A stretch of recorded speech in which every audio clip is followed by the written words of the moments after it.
Good morning and welcome to another edition of International Desk. I am Mujisola Shulaja. This week, the discussion is on a topic that has increasingly become a matter of global concern.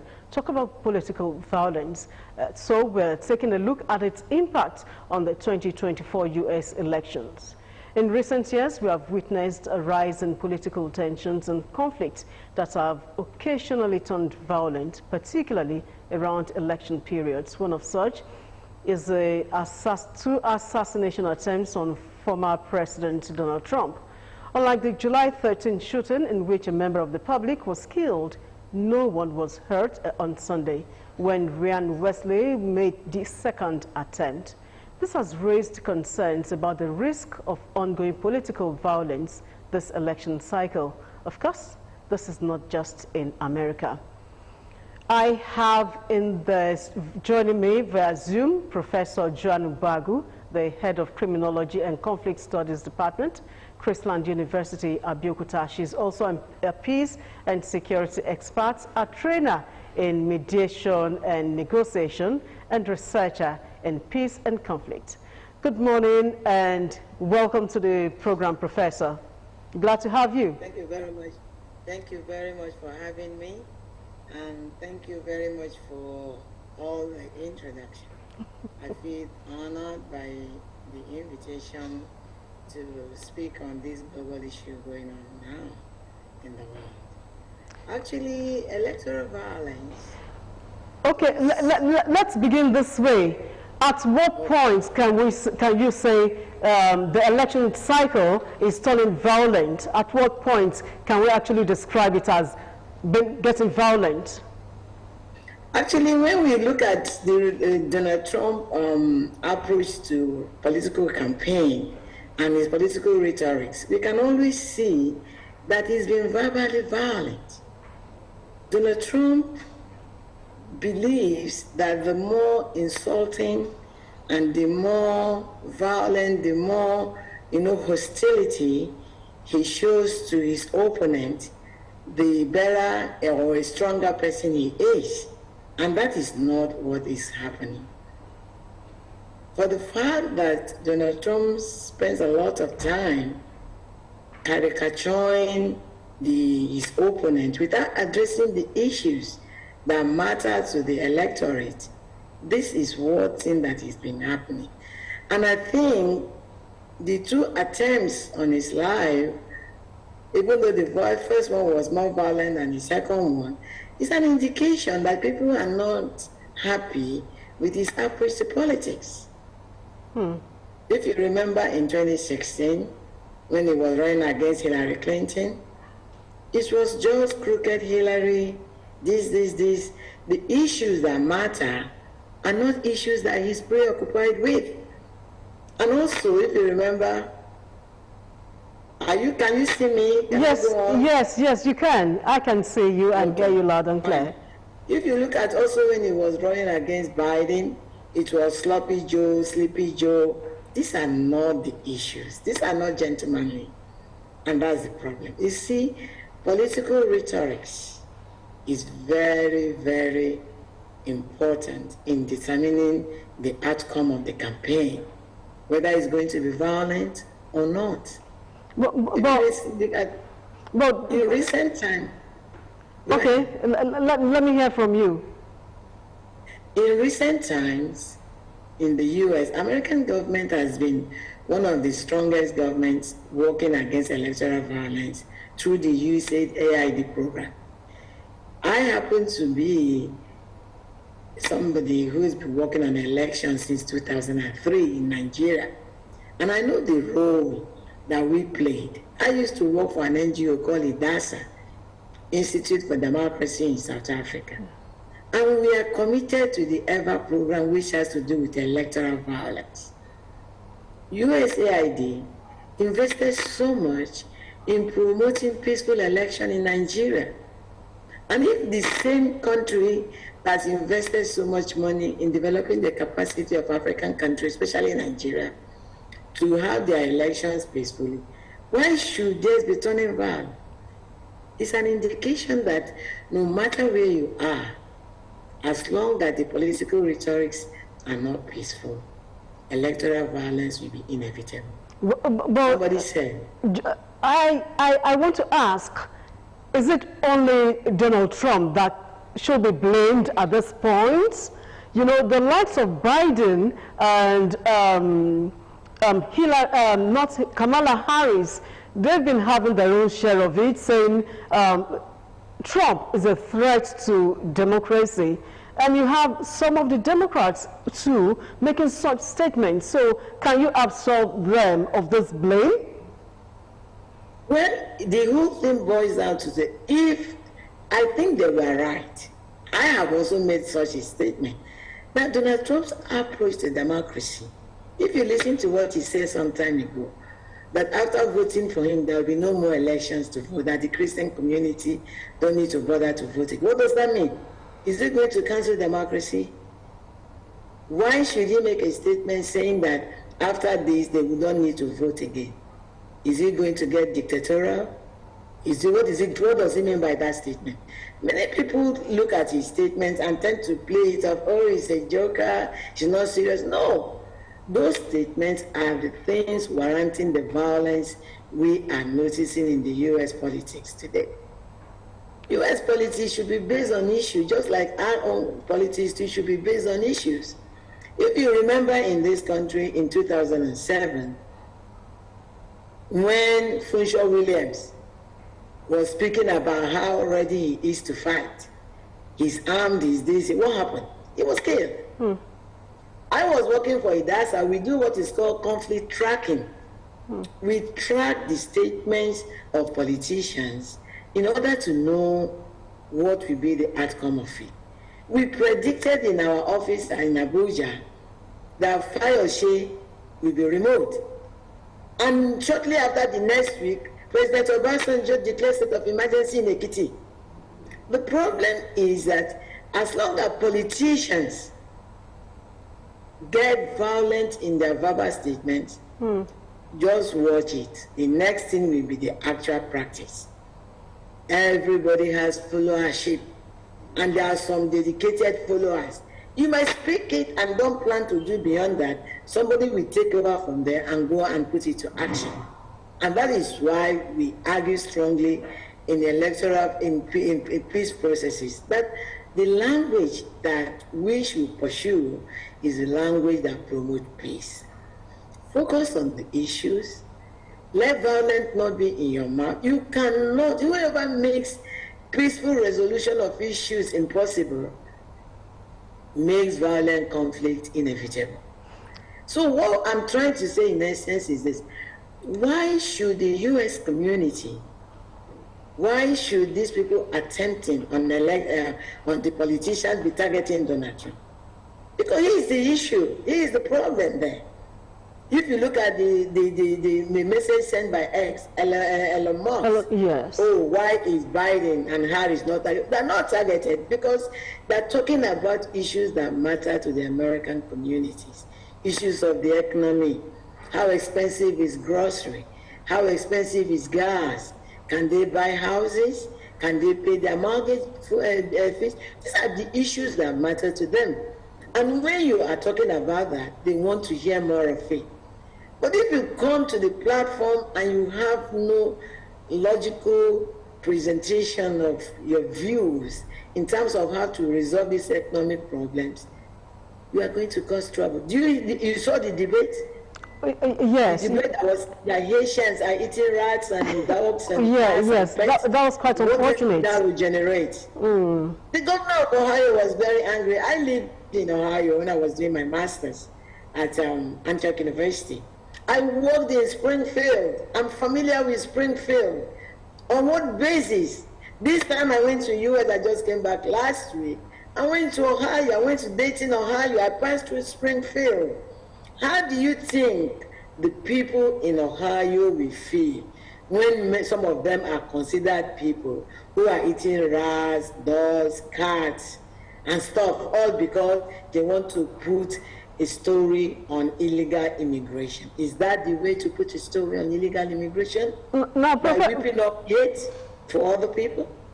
Professor MBAGWU, I want to ask, The insurrection a few years ago that Trump caused, is it possible? Can we link it to what is going through now? Of course. If you remember the January 6th, when he was calling people so that they can transfer government properly, when I was watching it on TV, I never knew. I feel the U.S. Capitol was desecrated.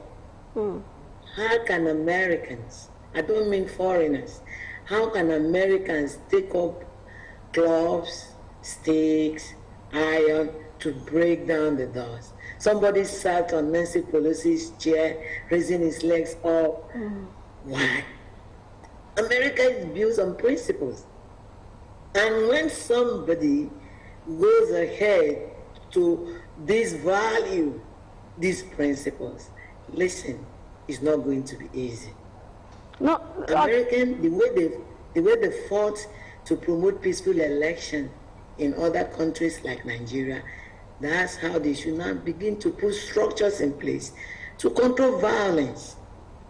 The issue of white supremacy, until you think it has to be a white person that will be there. All these things are happening. All that Trump is doing is just to show that Kamala Harris is not white and therefore shouldn't be there. On what basis? What is black jobs? Remember those statements? These are statements that generate anger, violence, hate, and they will have to work on it. So I have a strong conviction that the role that Donald Trump is playing in the U.S. politics today is 95% responsible for the violence we are noticing in the U.S. electoral process. If you remember when Trump was running against Hillary in 2016, he started a fight with the CNN logo. He was seen to be fighting and wrestling with the CNN logo. Oh, fake news. Oh, fake news. Anything that is not the way he wants must be fake news. That's not how countries are run. And if people continue to do things this way, they are going to kill the system. Okay. If you look at how Biden, Harris, all the political leaders, Obama and team condemn the violence, it's an indication that you don't need it. They don't want violence. The campaign, you have the whole time to campaign and let the electorate hear your policy plans, what you want to do for them, and after that, what happens? You let them vote. When they take a decision, you respect it. I remember when Obama was running against McCain. When Americans chose Obama, McCain surrendered and respected their decision. Yes. That's how people should run elections. Election should not be a do or die affair. Yes, election that's right. Doesn't have to involve violence. Yes, election should not be a do or die affair. You're right. It should be about issues. But Professor MBAGWU, you give us a minute. We're going on a break now. When we come back, we'll talk about the issue of gun control and if former presidents should have more security details attached to them. So we'll go on a short break now. The program International Desk will continue shortly.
Welcome back. The program is still International Desk, live from our studios in Abeokuta, the Ogun State capital. And I still have with me Professor JOAN MBAGWU. We have talked about the role the insurrection of years ago is playing in this particular attempt on the life of former President Donald Trump. Now Prof, I want to ask you, will this incident, will it discourage the electorate at all? Is it likely to discourage the electorate? Well, electoral violence of any sort is good for election. Some people could feel unsafe going to vote. They might say, wait a minute, I don't want to be caught in the crossfire.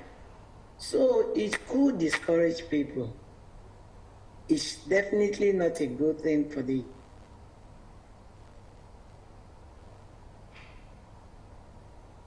U.S. electoral process. I had a lot of voter apathy when people were when there is so much violence in our election. So automatically, even in the U.S. community, the level of and the presence of election can be very scary, and people could feel threatened and don't want to go out to vote. Although they have an option. They do mail-in voting. They can vote via posting choices through the mail. That could be one thing that will help them to make sure so that people that really want to vote will also vote. They could say, well, if I can't go there to stand, I don't want to be killed, especially with the way guns are so available in the wrong hands, that I'm not going to vote, I'm not going to vote. They can vote via posting their mails. That's what I think that could happen. Okay, talking about guns, what is your take? The former president and the Republican candidate is saying he will not control that they'll still be in possession of their guns, while Kamala Harris is totally different, has different views about that. And now that attempt has been made on his life twice, do you think he should have a rethink, or do you think he would have a rethink about that on that?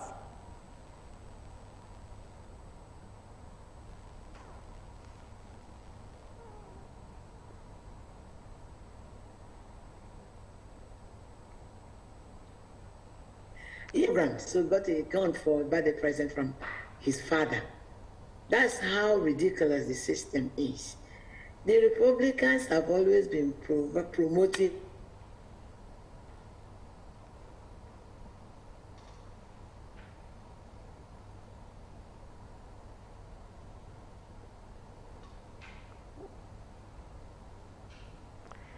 Okay.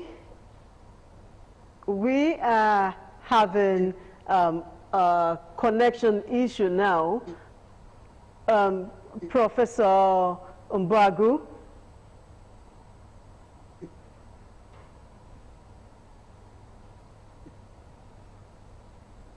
Hello, Professor MBAGWU.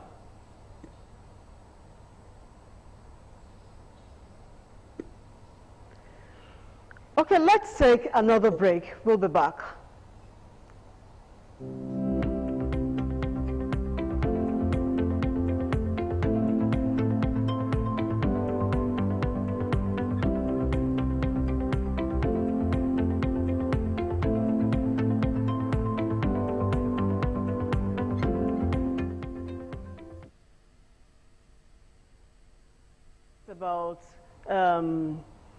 We have a few minutes left, so let's just wrap up with your take, the lessons that should be learned, your takeaway from all of this. Let's wrap up with that. Okay. Yes. Okay, I think the takeaway from all that is going on in the U.S. community today is that political rhetoric should be peaceful. The idea of heightened tension in trying to criminalize some people in the name of trying to win an election should not be allowed. From what Kamala Harris has been saying, efforts were made both by the Republicans and the Democrats in the House to put up a program for illegal immigration. But Donald Trump called for the cancellation. All what he wants to achieve is to use it to campaign, even when it's deadly. So what I'm trying to say in essence is this: politics should be based on issues. Politics should be based on public good, and violence is not allowed in any form, be it physical, emotional, or verbal, because it's dangerous anywhere in the world. Be it in Nigeria, be it in the US, political violence has no place in good politics, because you can still discuss issues that matter to the people without introducing violence into it. Okay. That's what I would say. All right, thank you so much, Professor JOAN MBAGWU, the HOD Criminology and Security Studies, CHRISLAND University. We really appreciate your time with us. Thank you so much. Thank you for having me. I thank you. And yes, and that is all we have for you on this week's edition of International Desk. Don't forget, peace is the way to go. Violence does not pay. So, and many thanks to my guest, the Professor JOAN MBAGWU, HOD Criminology and Security Studies, CHRISLAND University, Abeokuta. She's also an expert in peace and security, a trainer in mediation and negotiation, and a researcher in peace and conflict. We have come to the end of the program for this week. Do join us again next week. Till then, goodbye.